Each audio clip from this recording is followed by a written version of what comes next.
Chapter 1. Saltwater and Scorn. Rain wasn't weather in Harbor's End. It was atmosphere.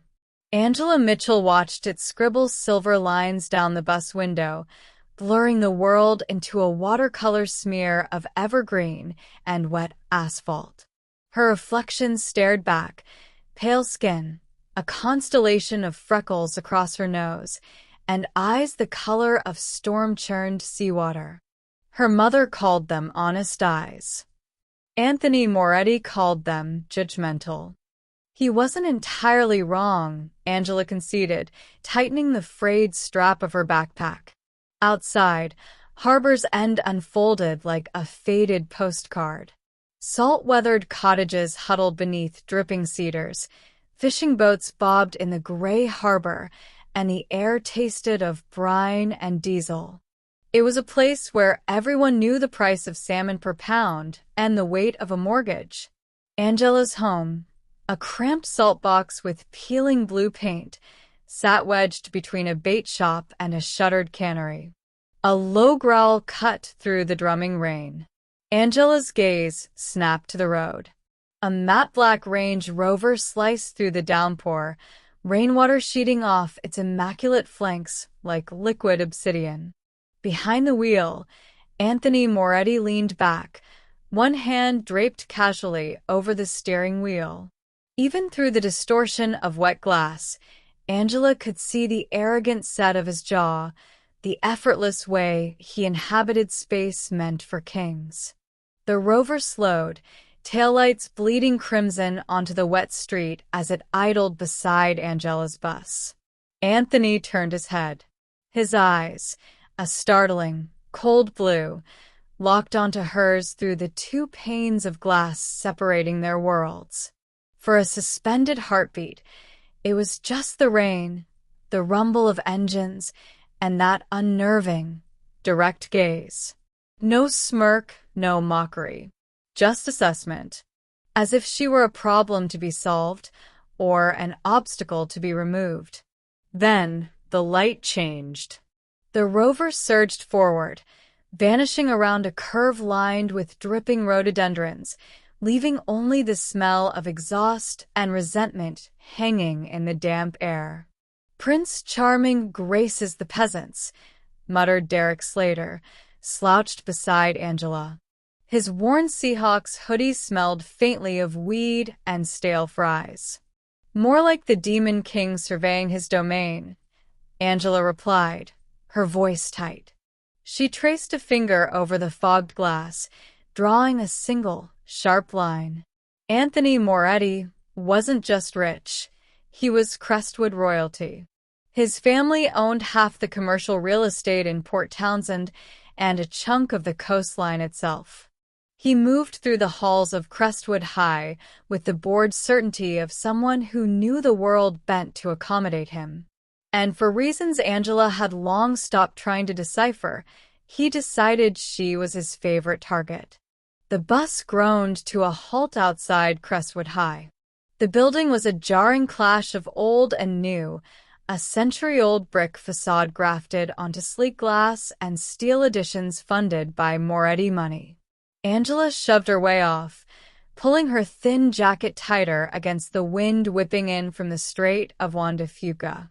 Inside, the air hummed with pre-class chaos and the sharp scent of industrial cleaner.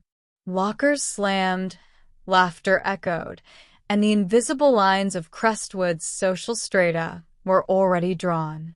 Students in designer athleisure clustered near the gleaming new wing. Kids like Angela, in thrift store layers and worn sneakers, navigated the older corridors. Angela's destination was room 110 student government.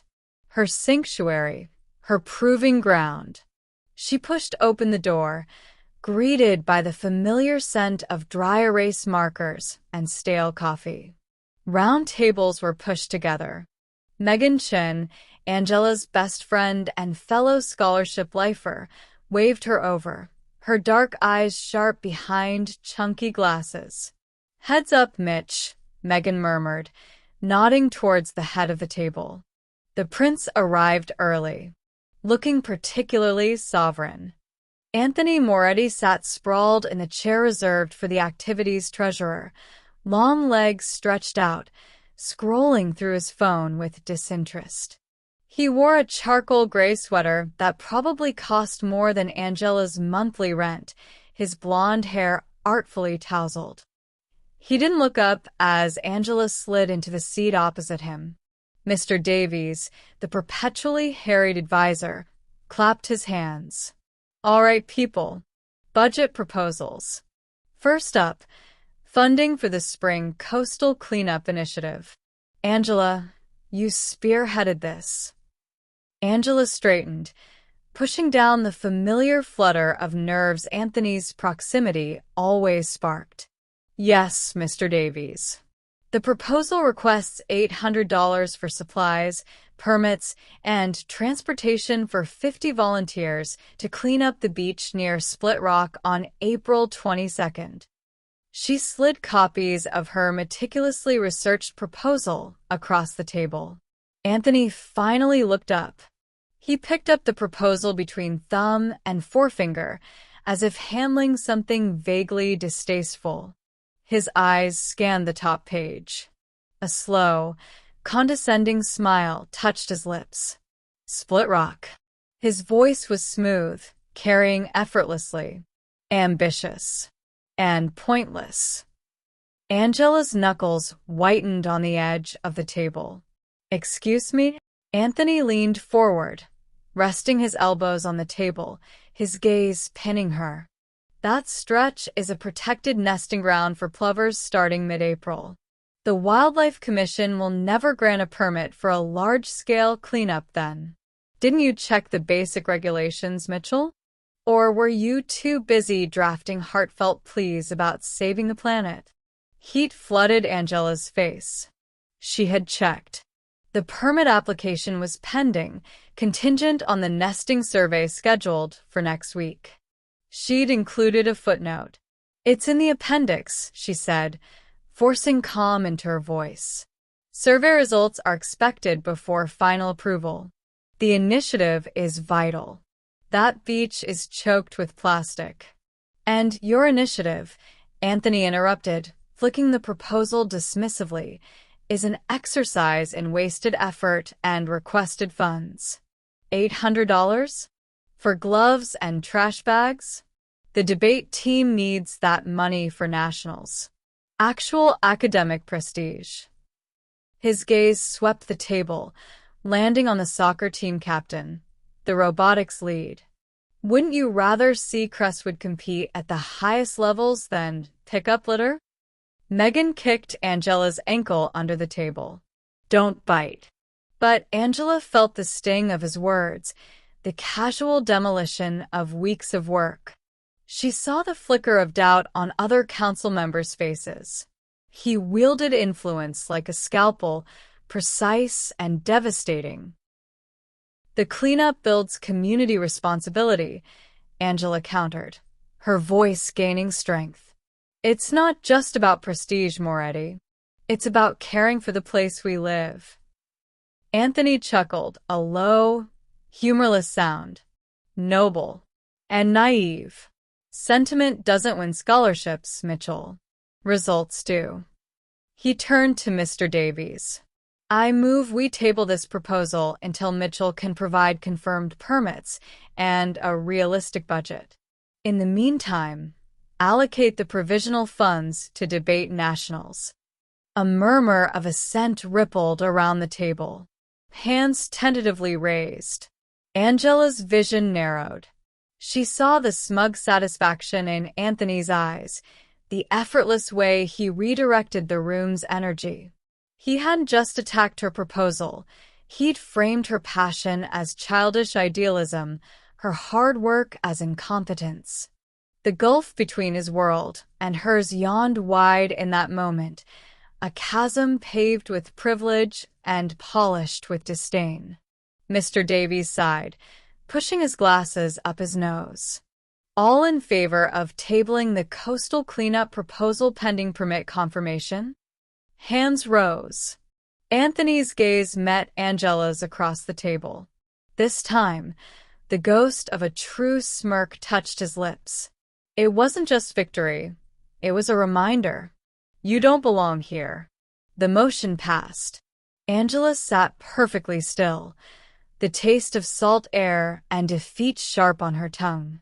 Outside the high windows, the rain intensified, hammering against the glass like 1,000 tiny fists. Somewhere, far below the cliffs, the restless Pacific gnawed at the base of Split Rock.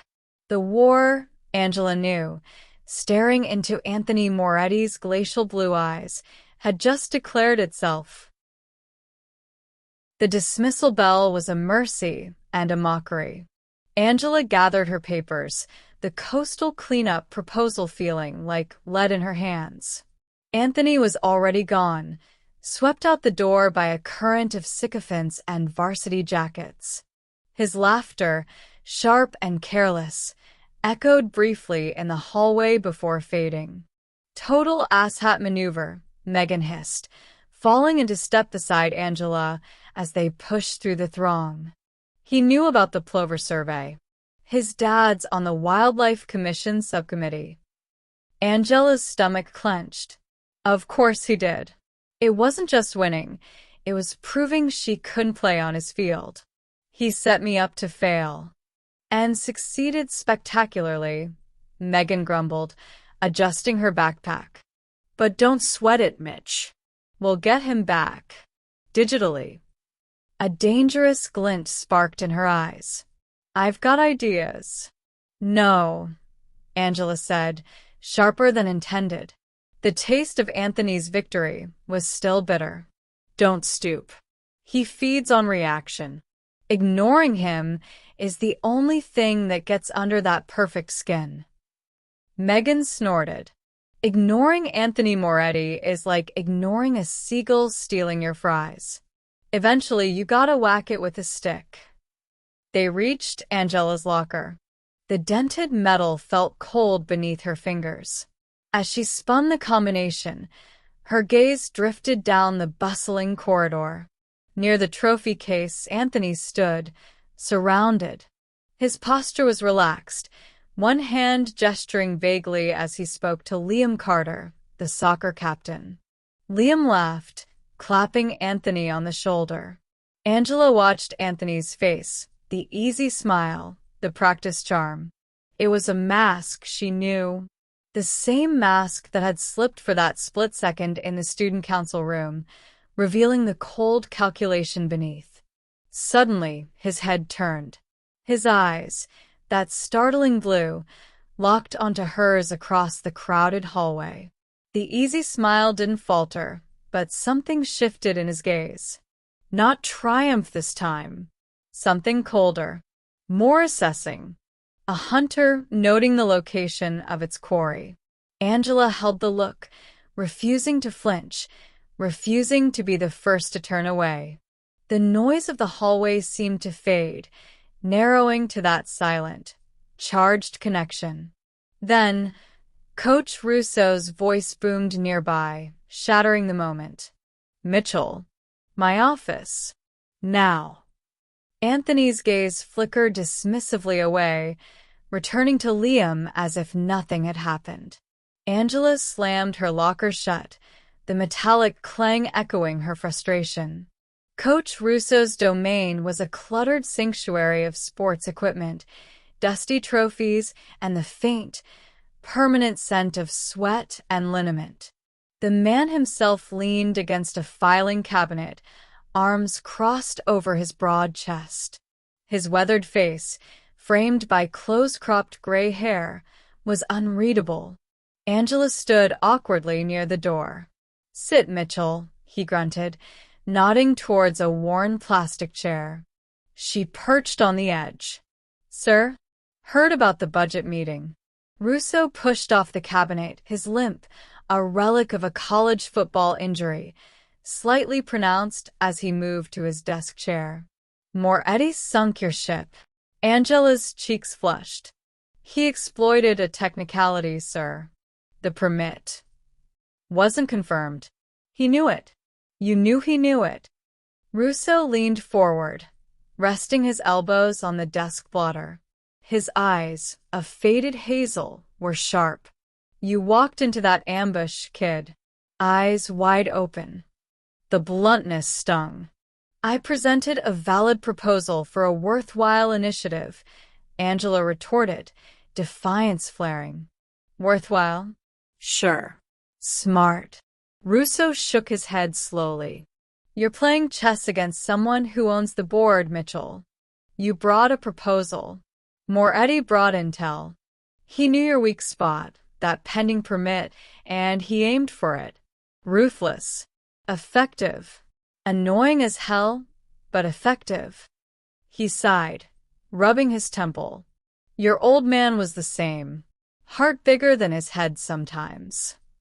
The unexpected mention of her father, a fisherman lost to the strait 5 years ago, hit Angela like a physical blow. She looked down at her worn sneakers, the frayed laces. He'd be proud of the heart, Angela, Russo said, his voice softening slightly. But he'd also tell you to shore up your defenses. Know your opponent. Anticipate their moves. Don't just charge the guns. So, what? I just let him win. The helplessness she'd felt in the meeting surged back. Winning against Moretti isn't about single battles, Russo said, tapping the desk for emphasis. It's about the long game. Chip away. Find his weak spots. They exist. Everyone's got 'em. And for God's sake, get that permit confirmed before you go back to council. He pulled open a drawer and rummaged inside. Here. He tossed a small, worn notebook onto the desk. It had a faded picture of a schooner on the cover. Your dad's tide log. He tracked currents, weather patterns, fishing spots, knew the coast like the back of his hand. Maybe there's something in there the Wildlife Commission hasn't considered. A different cove? A different timing window? Angela picked up the notebook. The leather was soft, smelling faintly of salt and pipe tobacco, a ghost of her father. A lump formed in her throat. Thank you, Coach. Don't thank me. Use it. Russo waved a dismissive hand. Now get out.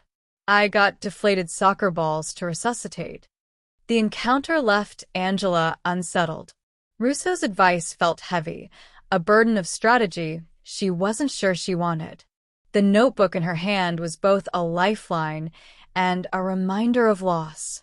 She headed towards the library, seeking refuge in the quiet stacks to study the tide log, but fate, or Crestwood High's disciplinary whims, intervened. Rounding a corner near the art wing, she saw the notice taped to the wall. Detention, room 214, 3:30 p.m.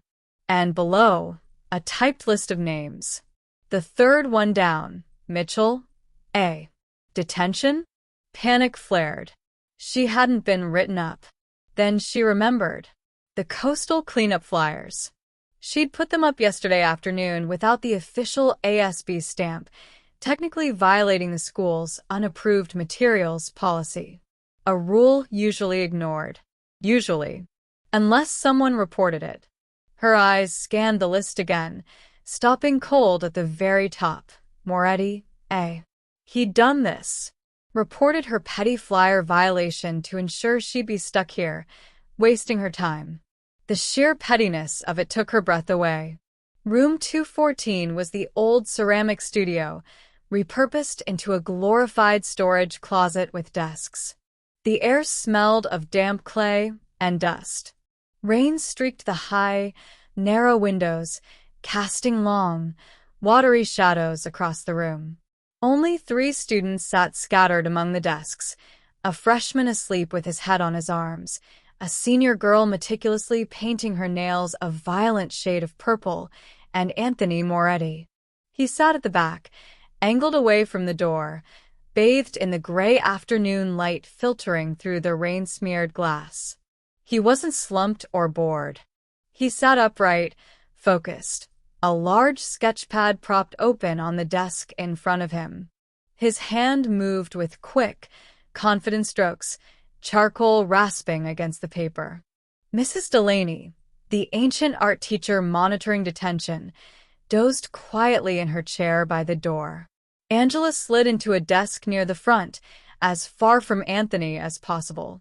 She pulled out her worn copy of Wuthering Heights and the Tide Log notebook, determined to ignore him. But the rhythmic scrape of charcoal was unnerving, a constant, intimate sound in the quiet room. Minutes ticked by. The rain drummed.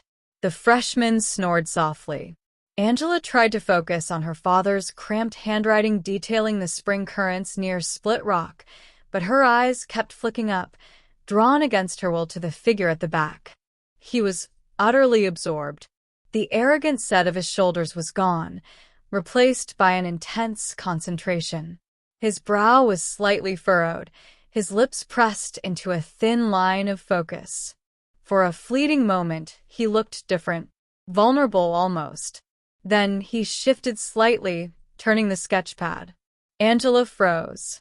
He wasn't sketching the rain-streaked window, or the sleeping freshman, or the bleak view of the school's dripping courtyard.